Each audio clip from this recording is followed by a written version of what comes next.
My name is Lindsay Carter, and I'll never trust a GPS again, not after that night. I used to laugh at people who said technology could be dangerous.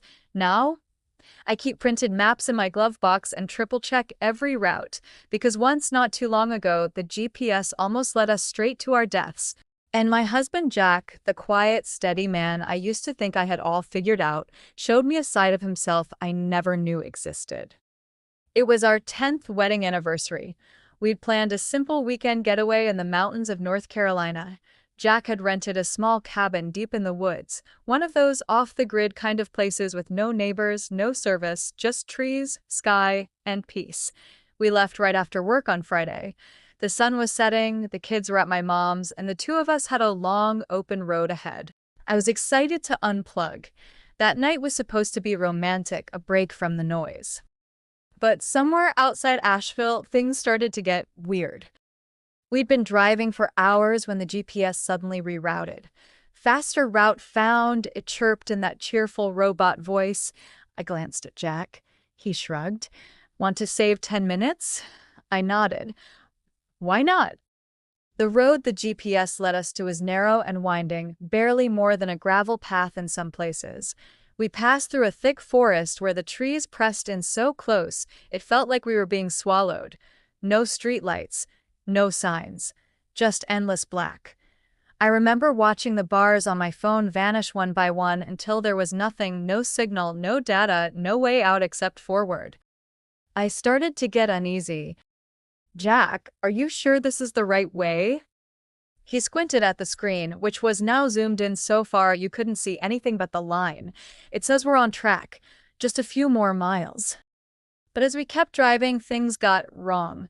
The road narrowed again, this time barely wide enough for one car.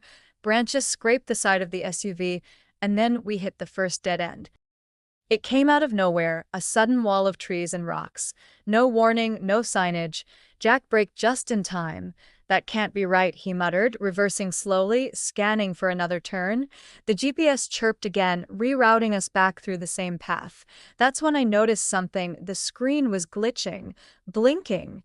The path kept shifting. My stomach dropped.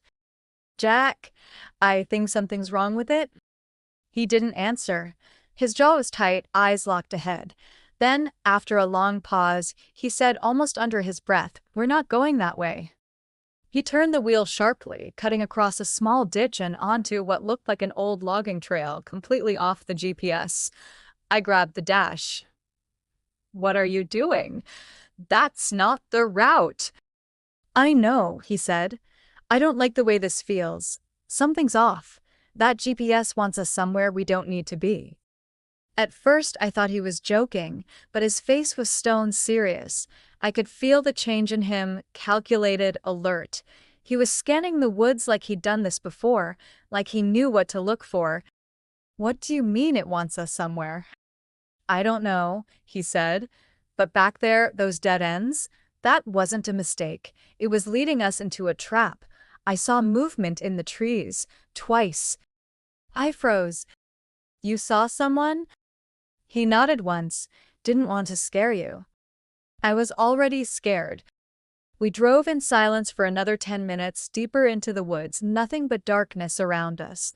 Then, out of nowhere, headlights appeared behind us. Close. Too close. Whoever it was didn't honk, didn't flash, just followed, matching our speed, swerving when we swerved. I gasped. "Is that—" "I don't know," Jack said quietly, "but we're not stopping." He turned off the lights and floored it. The next 10 minutes felt like hours.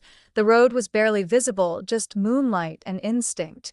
Jack handled the turns like a pro, drifting the SUV through tight bends, bouncing over rocks. I could hear the vehicle behind us struggling, tires squealing. And then, silence. We turned one last bend and saw nothing behind us. Gone. Jack kept driving for another mile before stopping. We didn't speak. He turned to me and held my hand tight. "I need you to trust me." "I do," I whispered, still shaking. It took us 2 hours to find our way back to the highway using only stars and Jack's gut. When we finally reached the cabin, by morning, we collapsed inside, locked the doors, and didn't sleep.